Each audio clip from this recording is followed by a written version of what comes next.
C.S. 루이스 교수가 신을 피고석에 세우다 God in the Dark 이란 자신의 대표적인 에세이에서 20세기 중반의 세속주의와 인간 중심주의에 대해서 비판하면서 신 앞에서 겸손하게 자신을 돌아보는 태도에 대해서 옛날 사람과 현대인들의 가장 큰 차이점이 있다라고 하는 것을 날카롭게 지적했습니다.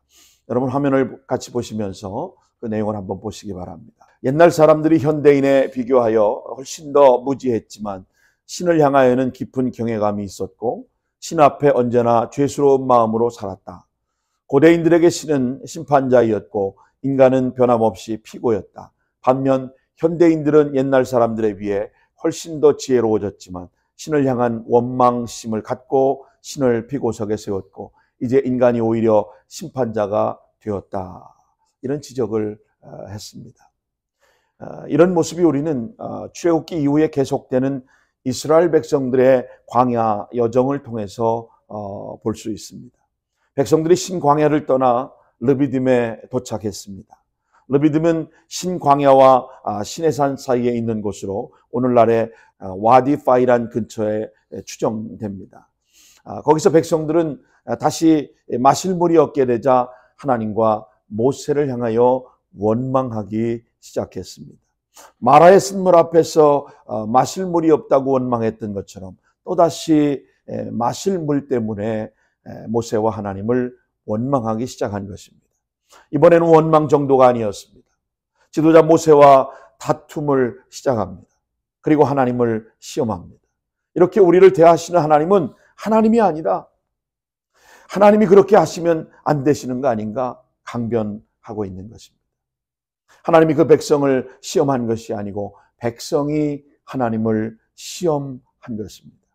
오늘 본문의 2절 말씀을 여러분 함께 다시 한번 읽겠습니다. 다 같이 한번 읽습니다. 시작. 백성이 모세와 다투어 이르되 우리에게 물을 주어 마시게 하라. 모세가 그들에게 이르되 너희가 어찌하여 나와 다투느냐? 너희가 어찌하여 여호와를 시험하느냐? 모세와 다툴 뿐만 아니라 백성들이 하나님을 시험하고 있습니다. 이제는 백성들이 심판자의 자리에 서서 여호와 하나님을 정죄한 것입니다. 이럴 때 여러분이 하나님이시라면 여러분은 어떻게 하셨겠습니까? 아마 당장에 그 백성을 심판해 버릴 수도 있지 않았겠습니까? 그런데 하나님의 행동은 우리의 상상이나 계산을 초월한다고 하는 사실입니다.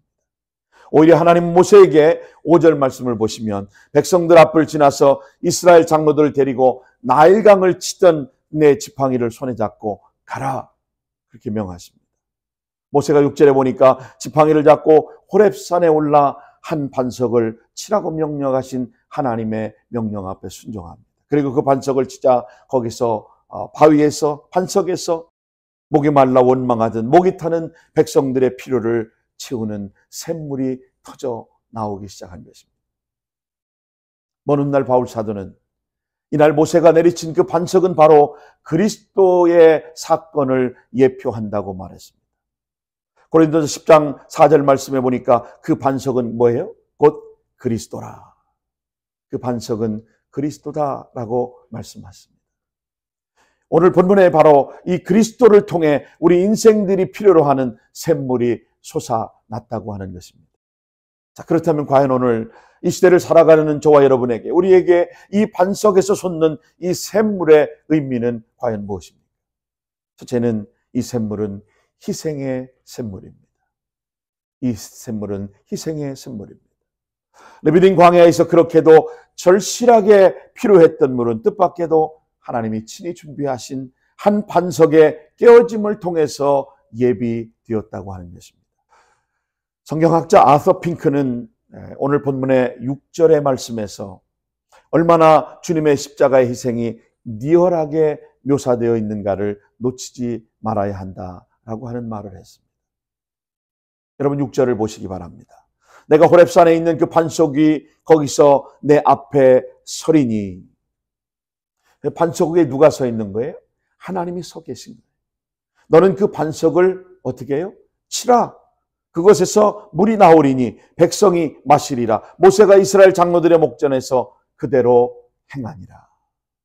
하나님은 모세에게 내가 반석 위에 서리라 말씀하시고 그 다음에 지팡이로 반석을 치라고 명하셨습니다. 그러면 지팡이로 먼저 내리친 것은 뭡니까? 반석이 아니라 반석 위에 서 계신 여호와 하나님이 아닙니까? 그리고 그 다음 반석이 깨어진 것입니다. 사실 그 지팡이가 쳐야 할 것은 회개를 모르고 원망을 계속하는 여러분 이스라엘 백성들이 아니었습니까? 그런데 대신 하나님이, 그리고 반석이 깨어진 것입니다. 바울은 이 반석이 바로 그리스도라고 말씀합니다. 그리스도의 십자가의 희생의 결과로 우리가 구원받았고 우리가 오늘 진리 안에서 자유의 삶이 가능하게 된 것입니다. 그렇다면 이스라엘 백성들이 마실 수 있었던 이 반석의 샘물은 진실로 희생의 샘물이었던 것입니다.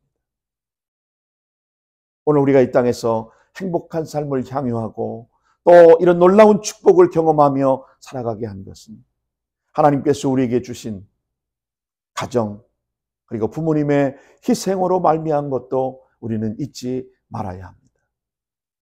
저는 오늘 본문 말씀을 묵상하면서 말씀을 준비하는 가운데 희생 없이는 생명이 없다는 진리를 묵상하게 되었습니다.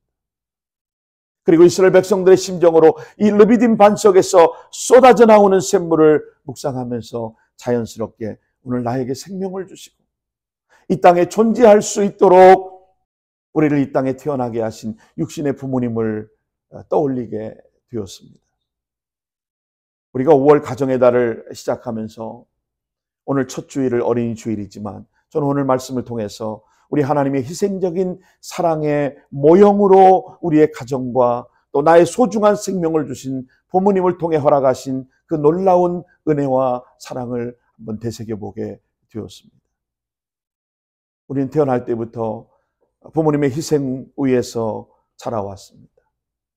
우리 부모님은 밤낮을 가리지 않으시고 일하시고 때로는 밤잠을 설쳐가며 진자리 마른 자리 가리지 아니하시고 우리를 키워주시고 자신의 입에 들어갈 밥보다 자식의 입에 먼저 떠넣어 주셨던 어머니의 손길, 입고 싶은 옷, 먹고 싶은 음식, 가고 싶은 곳을 다 절제하시며 내려놓으시고 오직 자녀를 위해서, 자식을 위해서 희생적으로 살아오셨던 우리 부모님의 희생적인 삶을 잊을 수가 없습니다. 저는 이런 부모님의 희생적 삶은 곧 반석과 같다는 생각이 들었습니다. 우리 부모님은 조용히 묵묵히 자신은 깨어지면서 자녀에게 생명의 물을 흘려 보내주셨습니다. 우린 그런 부모님의 희생 후에 오늘 우리가 건강하게 서 있는 것입니다. 그 헌신 후에 우리는 자라왔다고 하는 사실을 여러분 잊지 말아야 합니다. 우리의 모습은 어떻습니까? 그런 부모님께 너무도 쉽게 원망하고 불평을 쏟아냈던 순간이 얼마나 많았는지 모릅니다. 마치 오늘 물이 없어서 모세를 원망하고 다투고 싸우고 하나님을 시험했던 이스라엘 백성들처럼 하나님의 은혜와 사랑은 당연한 것처럼 여기고 하나님께 불평했듯이 우리도 부모님의 사랑을 당연한 것으로 여기고 감사하지 못하고 불평하고 원망하며 살아왔던 불효자들 아니었습니까? 오늘 이 르비딤의 샘물을 통해 가정의 달을 시작하는 오늘 저와 여러분 모두가 하나님의 희생적인 삶을 기억한다면 다시 한번 우리 부모님의 희생적인 삶도 기억하며 감사하는 마음을 되새겨 볼 수 있게 되기를 예수님의 이름으로 축복합니다. 부모님의 사랑은 하나님의 무조건적인 사랑처럼 희생의 샘물과도 같습니다. 끝이 없습니다. 조건도 없습니다. 그리고 그 물은 오늘도 우리 가운데 흐르고 있다고 하는 사실입니다. 두 번째로 이 샘물은 은총의 샘물이었습니다. 이 샘물은 은총의 샘물이었습니다. 반석에 솟은 샘물의 또 하나의 중요한 의미는 이 샘물은 하나님의 은총이었고 하나님의 사랑이었던 것입니다. 여러분, 은총 혹은 은혜라고 할 때 그 은혜가 어떤 의미를 담고 있습니까? 은혜가 무슨 의미입니까? 받을 자격이 없는 사람에게 베풀어지는 하나님의 일방적인 조건 없는 사랑. 이것이 바로 은총이고 이것이 은혜가 아닙니까? 오늘 받을 자격이 없는 사람에게 주어지는 하나님의 무조건적인 사랑. 이것이 바로 하나님이 우리에게 베풀어 주신 은혜인 것입니다. 은혜를 모르고 원망을 계속하는 이스라엘 백성들에게 마땅한 대접은 지팡이요, 채찍이요, 심판뿐이었습니다. 그러나 하나님은 그런 백성을 치시는 대신에 반석을 치게 하셨고, 반석에서 솟아나온 샘물이 값없이 모든 사람들에게 풍족하게 마시게 했던 것입니다. 이것이 바로 구원의 의미인 것입니다. 에베소 2장 8절 말씀해 보니까 너희가 그 은혜로 인하여 믿음으로 말미암아 구원을 얻었나니 이것은 너희에게 난 것이 아니요 하나님의 선물이라고 말씀하셨습니다. 9절에 행위에서 난 것이 아니니 이는 누구든지 자랑치 못하게 하려 함이라. 할렐루야. 여러분, 이것이 바로 은혜인 것입니다. 이것은 하나님의 선물인 것입니다. 값없이 거저받은, 받을 자격이 없는 나에게 하나님께서 무조건적으로 베풀어 주셨던 사랑, 그것이 바로 은혜요. 이것이 하나님이 우리에게 주신 선물, 구원의 은총이라고 하는 사실입니다. 그러니 우리가 무슨 자랑할 것이 있겠습니까? 내가 가진 것이 있어서 뭔가를 나눈다고 하는 교만이 어디서 나올 수 있겠습니까? 하나님이 주신 것을 그저 아낌없이 하나님의 때에 플로로하면서 흘려보내는 그런 축복을 주신 것을 우리는 감사할 뿐인 것입니다. 하나님의 은혜를 망각하지 않고 하나님 내게 주신 그 은혜의 선물, 거저받은 그 하나님의 선물을 여러분 소중히 여길 수 있기를 주님의 이름으로 축복합니다. 이 은총을 경험한 사람, 이 은혜를 경험한 사람들은 오직 할 일은 한 가지밖에 없습니다. 하나님께 대한 감사밖에 없음을 여러분 기억하시기 바랍니다. 감사밖에 없습니다. 근데 오늘 우리의 삶은 어떻습니까? 하나님의 은혜를 감사함으로 주님의 십자가의 희생을 얻은 구원을 감격으로 예수님과 우리 부모님 그리고 신앙의 선배들의 희생을 통해 누리고 있는 이 풍요로운 삶에 대해서 얼마나 감사하며 그 은혜를 기억하며 살아가고 계시냐 말입니다. 만일 아직도 우리의 삶이 원망으로 점철되어 있는 인생이라면 오늘 이 말씀을 통해서 참된 감사를 배우기까지 우리의 광야의 여정은 좀 더 깊은 여정으로 계속 되어질지도 모릅니다. 중요한 것은 이것입니다. 오늘 우리가 마시는 샘물은 이 물을 마실 만한 자격이 있어서가 아닙니다. 전적인 하나님의 은혜요, 은총이라고 하는 사실을 알고 이 물을 마셔야 될 줄로 믿습니다. 그렇습니다. 우리가 마시는 한 잔의 물이 바로 은총의 물이요. 이 하루의 삶이 은총의 삶이라는 사실을 여러분 기억하셔야 합니다. 오늘 믿음의 행진이 바로 십자가의 은혜 때문임을 여러분 기억하시고 우리는 모두 한 걸음 한 걸음 그리고 또 한 걸음을 감사함으로 걸어갈 수 있게 되기를 예수님의 이름으로 축복합니다.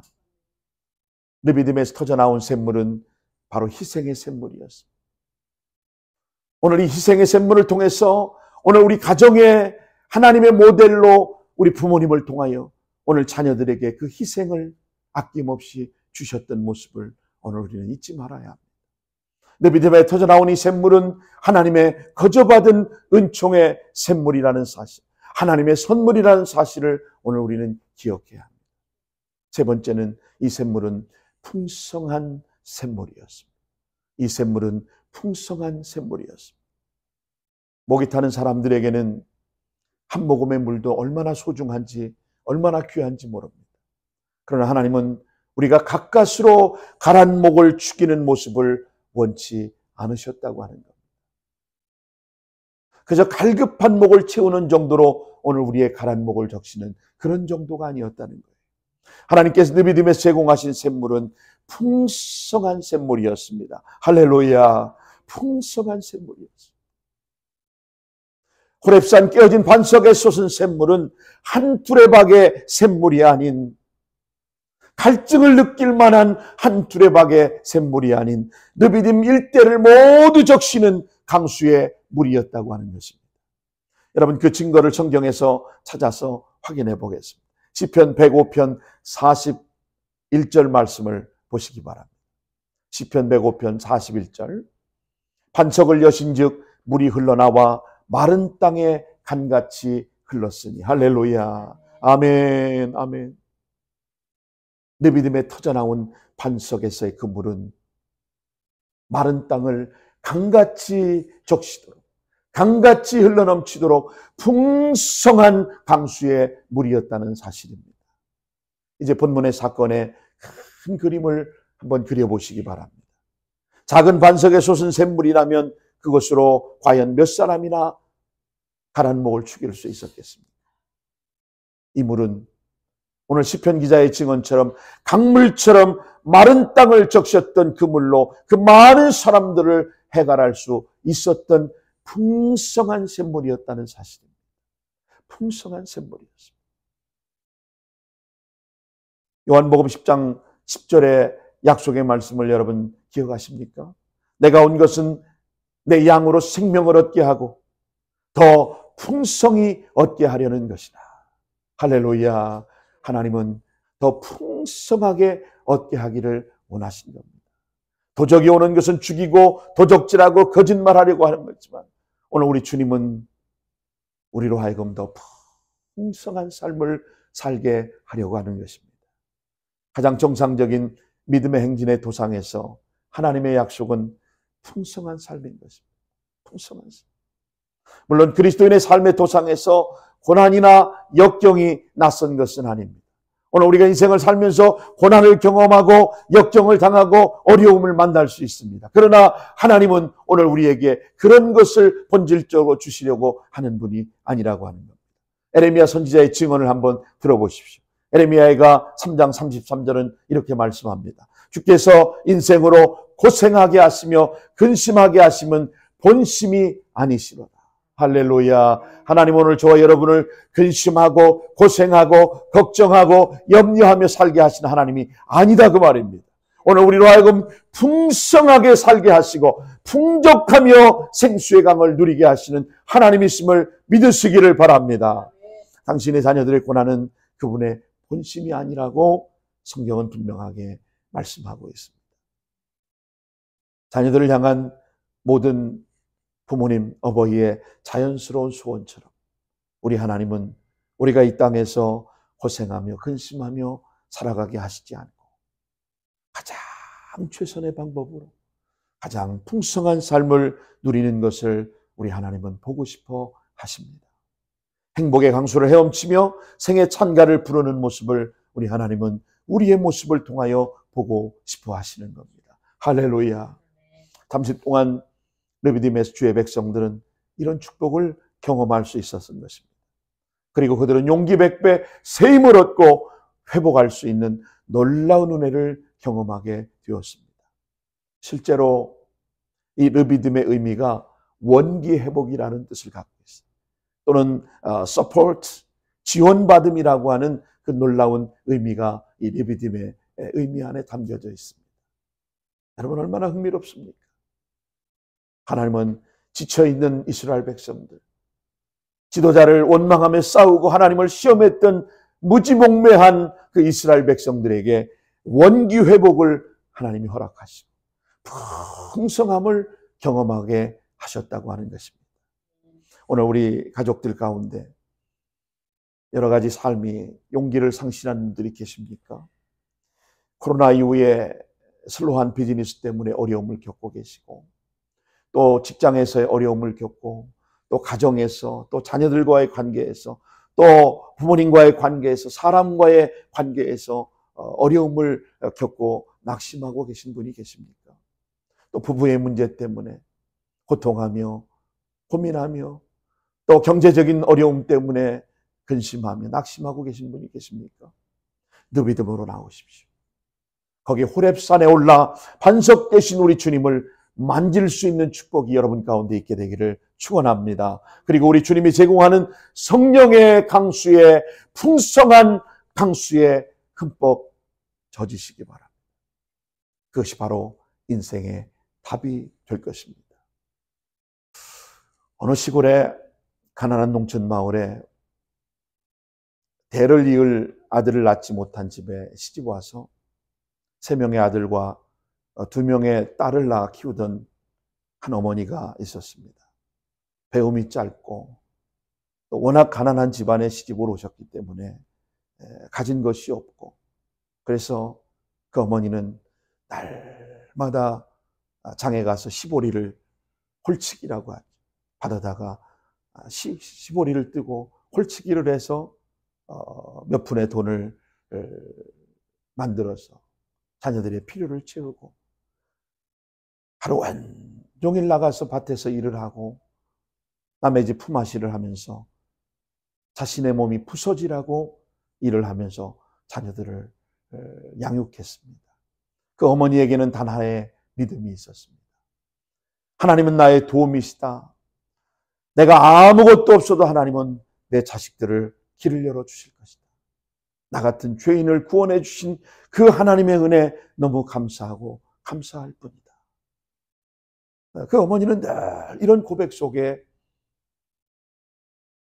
늘 감사하며 하나님의 은혜를 고백하며 사셨습니다. 그 어머니는 늘 이런 새벽이면 동네 마을에 작은 교회에 나가서 새벽 기도에 종을 치시며 아들들의, 자녀들의 이름을 부르면서 기도하셨습니다. 눈물로 기도하셨습니다. 자녀를 위해 눈물로 씨를 뿌렸습니다. 동네 사람들은 그런 그 어머니를 보고 비웃고 빈정댑니다. 아니, 왜 그렇게까지 교회를 다녀? 왜 그렇게까지 교회 다니며 기도해? 차라리 그 시간에 잠이라도 좀 자지. 그때 어머니는 흔들리지 않고 조용히 이렇게 대답하셨습니다. 내가 우리 자식들에게 줄 수 있는 게 아무것도 없어요. 돈도 없고 내가 학벌도 없고 배경도 없고, 그렇게 내가 뭔가를 줄 수 있는 것이 한 가지도 없으니 내가 할 수 있는 건 나를 구원해 주신 그 하나님 앞에 첫 시간을 깨워 우리 자녀들의 이름을 하나하나 부르며 하나님께 드리는 기도밖에 내가 할 게 없어서 그래요.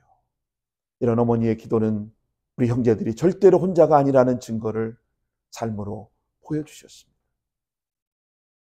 그 아들 중 장남과 막내가 훗날 목사가 되었습니다. 어머니의 기도를 통해 성장했던 그 아들들이 하나님 앞에 충성하는 목사가 되었고, 하나님 앞에 사명자의 길을 걸으며, 막내 아들 목사는 어머니의 희생을 생각하며 위기의 상황 앞에 기도할 때마다 늘 이런 고백을 했다고 합니다. 하나님, 저를 여기까지 오게 하신 어머니의 기도를 기억합니다. 그 희생이, 그 사랑이 오늘 저를 만들었습니다. 하나님, 나를 도와주십시오. 하나님, 나를 불쌍히 여겨 주시옵소서. 나를 긍휼히 여겨 주옵소서. 늘 위기의 상황과 어려움을 만날 때마다 그 아들 목사는 그렇게 하나님을 향하여 기도했다고 합니다. 사랑하는 여러분, 우리 부모님의 삶은 깨진 반석과 같습니다.